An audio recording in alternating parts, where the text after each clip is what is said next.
तो एपिसोड की स्टार्टिंग में सुइगेत्सु कहता है, क्या यही है काबूटो? ये तो बहुत अजीब लग रहा है और इसके पेट से जो चीज बाहर आ रही है ये तो बिल्कुल उसके जैसी है। फिर सासुके कहता है, उसे अकेला छोड़ दो, और वैसे तुम लोग यहाँ क्या करने आए हो? तुम्हें आखिर मुझसे क्या चाहिए? फिर सुइगेत्सु कहता है, अरे हाँ, मैं तो भूल ही गया, मुझे हाइड आउट पर एक बहुत ही बढ़िया चीज मिली थी। फिर सुइगेत्सु उस स्क्रोल को निकालने लगता है तो जुगो कहता है, सासुके तुमने कहा था इटाची और तुमने मिलकर काबूटो के रीएनिमेशन जुत्सु को रोक दिया है। अगर ऐसा है तो मादरा अभी तक जिंदा कैसे है? फिर सुइगेत्सु कहता है, मुझे बीच में मत टोको, मैं सासुके से बात कर रहा हूँ ना, और वो उसे अपना स्क्रोल निकाल कर दिखाता है। फिर सासुके उस स्क्रोल को पढ़ने लग जाता है तो सुइगेत्सु कहता है, देखा तुमने, इस स्क्रोल की मदद से हम पूरी दुनिया पर राज कर सकते हैं। फिर सासुके खड़ा होता है और वो कहता है, मैं यहाँ से जा रहा हूँ, मुझे किसी से मिलना है। तो सुइगेत्सु कहता है, तुम्हें किससे मिलना है? फिर सासुके कहता है, ओरोचिमारू से। ये सुनकर सुइगेत्सु कहता है, तुम्हारा दिमाग खराब हो चुका है क्या? तुमने ओरोचिमारू को पहले ही मार दिया था। फिर सासुके कहता है, क्या तुम्हें नहीं लगता ओरोचिमारू के जैसे को मारना एकदम नामुमकिन है? फिर सुइगेत्सु कहता है, पिछली बार तुम ओरोचिमारू को इसलिए ही हरा पाए थे क्योंकि वो बहुत बीमार था और उसके दोनों हाथ भी काम नहीं कर रहे थे। ओरोचिमारू बहुत ही खतरनाक है, अगर तुम उसे दोबारा से बुलाओगे तो वो तुम्हारी बॉडी के पीछे दोबारा से पड़ जाएगा। फिर सासुके कहता है, तुम चुप रहो सुइगेत्सु और मुझे काबूटो के मांस का एक टुकड़ा ला कर दो। जिसके बाद जुगो काबूटो के मांस का एक टुकड़ा लेकर उसको आंखों पर लगा देता है और सासुके कुछ जुत्सु करने लगता है। तभी हम देखते हैं वहाँ से एक सांप निकल कर आता है और उसके अंदर से ओरोचिमारू निकलता है। फिर ओरोचिमारू कहता है, आखिर किसने सोचा होगा कि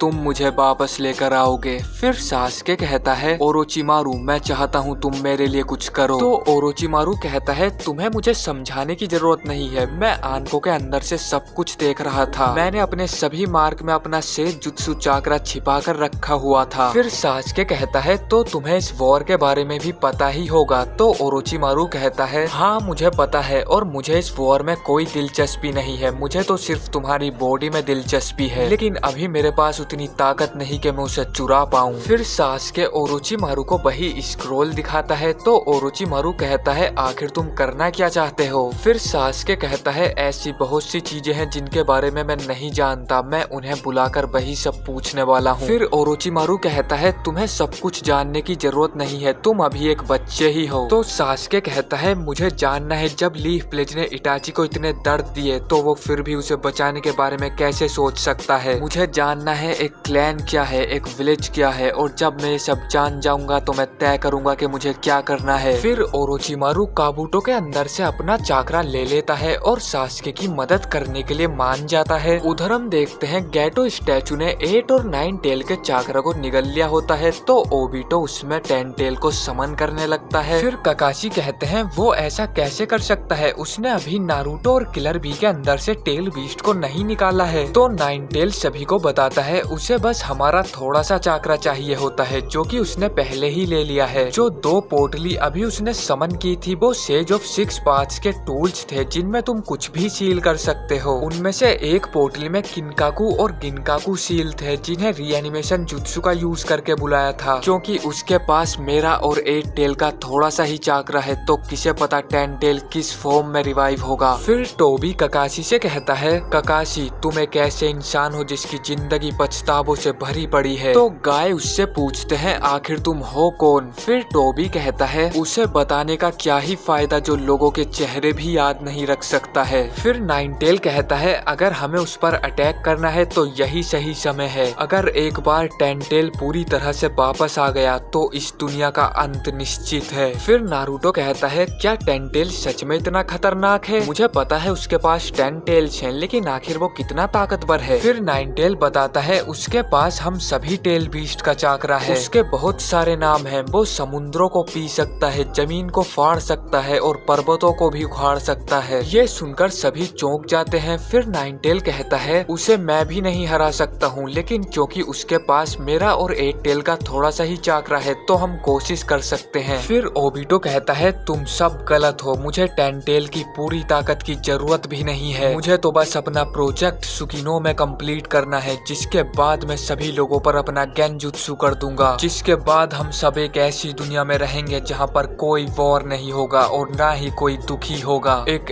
ऐसी दुनिया जहाँ पर उम्मीद और हीरोज की कोई जरूरत नहीं होगी। जब टेंटेल रिवाइव हो जाएगा तो वास्तविकता समाप्त हो जाएगी, बचेगा तो सिर्फ एक ऐसा सपना जो अनंत काल तक चलता रहेगा। फिर नारुतो कहता है बच्चों को हीरोज की जरूरत है और मुझे भी होकागे बनना है, तो मैं कभी गिव अप नहीं करूंगा बेवकूफ। फिर गाय कहते हैं अगर तुम ना भी चाहो तो तुम्हारा सपना कभी ना कभी तो खत्म होता ही है। फिर ककाशी कहते हैं तुमने बिल्कुल सही कहा, सपनों का पूरा होना बहुत जरूरी है। फिर नारुतो अपने राशिंगान से उस स्टैचू पर अटैक कर देता है, लेकिन टोबी उसे अपने हथियार से रोक देता है और वो कहता है जब तक मैं हूँ तुम इस स्टैचू को छू भी नहीं पाओगे। फिर नारुतो अपना एक क्लोन बनाता है और टोबी पर अपने मिनी टेल बीस्ट बॉम्ब से अटैक करने के लिए जाता है। पहले नारुतो अपने क्लोन से उस पर अटैक करता है, लेकिन टोबी को पता चल जाता है तो टोबी उसके अटैक से बचकर नारुतो पर ही अटैक कर देता है। लेकिन उसी समय गाय सेंसे भी टोबी पर हमला कर देते हैं, जिसकी वजह से टोबी को नारुतो के आर पार निकलना पड़ता है। फिर गाय सेंसे टोबी से लड़ने लग जाते हैं तो नारुतो टोबी पर पीछे से अटैक कर देता है और इसी का फायदा उठाकर ककाशी सेंसे अपनी कामुई से गैडो स्टैचू को अंदर खींचने लगते हैं। लेकिन हम देखते हैं ककाशी ऐसा नहीं कर पा रहे थे और तभी नारुतो टोबी को ब्लास्ट कर देता है, लेकिन टोबी वहाँ से गायब हो जाता है और वो जमीन के अंदर से निकलकर नारुतो पर अटैक कर देता है। तभी ककाशी अपनी कुनाई फेंक कर मारते हैं, जिसकी वजह से टोबी को दोबारा से नारुतो के आर पार होना पड़ता है। तभी ककाशी की फेंकी हुई कुनाई नारुतो को लगने वाली होती है तो ककाशी उसे अपनी कामुई से गायब कर देते हैं। फिर नारुतो कहता है वो बहुत ताकतवर है, मैं तो उस पर अटैक ही नहीं कर पा रहा हूँ। लेकिन तभी हम देखते हैं टोबी का मास्क थोड़ा सा टूट जाता है तो गाय कहते हैं ककाशी क्या तुमने वो देखा, उसका मास्क थोड़ा सा टूट चुका है। वहीं हम देखते हैं किलर भी जाता है गैडो स्टैचू पर अटैक करने के लिए, लेकिन तभी टोबी गैडो स्टैचू के चारों तरफ एक शील्ड बना देता है। फिर गाय कहते हैं अब इसने स्टैचू के चारों तरफ एक बैरियर बना दिया, अब तो पहले हमें इसे ही हराना होगा। वहीं ककाशी सोच रहे थे उसका मास्क किसी धारदार चीज से कटा है, कहीं वो मेरी फेंकी हुई कुनाई तो नहीं थी जिसे मैंने अपनी कामुई से गायब कर दिया था। फिर ककाशी सभी से कहते हैं मुझे कुछ टेस्ट करना है और इसमें तुम सबको मेरी मदद करनी होगी। जिसके बाद किलर भी उन तीनों को उठाकर टोबी की तरफ फेंक देता है और सबसे पहले गाय उस पर अपने नान चाकू से अटैक करते हैं, लेकिन टोबी उनके सभी अटैक से आसानी से बचे जा रहा था और वो उनके नान चाकू को अपने अंदर खींच लेता है। फिर नारुतो अपने राशिंगान से टोबी पर अटैक कर देता है तो टोबी उसके आर पार होने लगता है। तभी ककाशी अपनी कामुई से नारुतो के राशिंगान को गायब कर देते हैं और तभी हम देखते हैं टोबी के शोल्डर पर एक ब्लास्ट हो जाता है और वो जमीन पर गिर जाता है। फिर नारुतो कहता है बिल्कुल ऐसा ही हुआ जैसा आपने कहा था ककाशी सेंसे, मुझे नहीं पता ये कैसे हुआ लेकिन मैंने उस पर अटैक किया। फिर टोबी कहता है अच्छा तो अब मैं समझा, वो नारुतो नहीं था जिसने अपने राशिंगान को गायब किया, बल्कि वो तुम थे ककाशी जिसने उसे अपनी कामुई से दूर भेज दिया। फिर ककाशी कहते हैं मुझे लगा था ये दोनों अलग अलग जुत्सु हैं, एक चीजों को अंदर खींचता है और दूसरा चीजों को खुद के आर पार भेजता है, लेकिन ये दोनों तो एक ही जुत्सु हैं जो आपस में कनेक्टेड हैं। फिर गाय कहते हैं जुत्सु को समझने में तुमसे बेहतर और कोई नहीं है ककाशी, क्या तुम हमें समझा सकते हो। फिर ककाशी कहते हैं उसे पहला अटैक मेरी कुनाई से लगा था और दूसरा अटैक नारुतो के राशिंगान से। उन दोनों ही अटैक में दो चीज कॉमन थी, पहला कि उसे ये अटैक तब लगे जब वो किसी चीज के आर पार जा रहा था और दूसरा ये कि उन दोनों चीजों को मैंने अपनी कामुई से टेलीपोर्ट किया था। इसका मतलब ये है कि उसकी ट्रांसपोर्टेशन टेक्निक और मेरी कामुई आपस में कनेक्टेड हैं। फिर किलर भी कहता है अगर तुम दोनों का जुत्सु कनेक्टेड भी है तो किसी ऐसे को हिट करना जो किसी भी चीज के आर पार जा सकता है, ये तो इम्पॉसिबल है। फिर ककाशी कहते हैं वो चीजों के आर पार नहीं जाता, बल्कि हम उसके जिस भी हिस्से पर अटैक करते हैं वो उसे टेलीपोर्ट कर देता है। जब तुमने उसके फेस पर अटैक किया था तो उसने अपने मास्क को टाइम स्पेस में भेज दिया था और मैंने अपनी कुनाई के साथ भी बिल्कुल ऐसा ही किया, जिसकी वजह से उसके मास्क पर एक कट लग गया। फिर किलर भी कहता है वो सब तो ठीक है लेकिन तुम्हारे जुत्सु कनेक्टेड कैसे हैं? तो ककाशी टोबी से पूछते हैं आखिर तुम्हें वो आँख कहाँ से मिली है? फिर टोबी कहता है मुझे ये आँख कहाँ से मिली है, तुम्हें वो कानावी